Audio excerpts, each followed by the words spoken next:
Hello বন্ধুরা, নতুন একটা ভিডিওতে সবাইকে আবার স্বাগত। আমি দাঁড়িয়ে আছি এখন বর্তমান মৌসুমী দ্বীপে। এই পার্টটা হচ্ছে একটা কাগজের নৌকো ক্যাম্পগ্রাউন্ড, যেখানে আমি এখন বর্তমান আছি। আর এই পার্টটা পুরো হচ্ছে সাগর, জল এখানে খেলছে, অসাধারণ লাগছে, অসাধারণ। তো ওখানে ক্যাম্পে সুভাষদা রান্নাবান্না করছে আমাদের জন্য। তো চলো আমি ক্যাম্পটা দেখাই তোমাদেরকে। এটা আমার টেন্ট ছিল, এই যে পুরো একদম ফ্রন্ট সাইডে,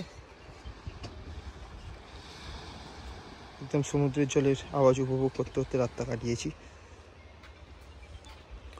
আর এবারে ক্যাম্পের টোটাল সেট আপটা আছে।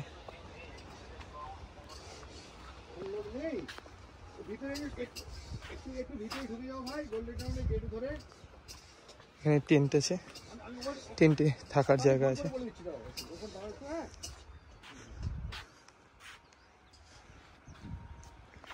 ফাইনালি দুপুরে খাবার রেডি হয়ে গেছে। সেই কাগজের নৌকো ক্যাম্পগ্রাউন্ডের দুপুরের মেনুতে ছিল ভাত, ডাল, আর হচ্ছে একদম পুরো ঘরোয়া খাবার, আচার, বেগুন ভাজা, আর এদিকে মুরগির মাংস।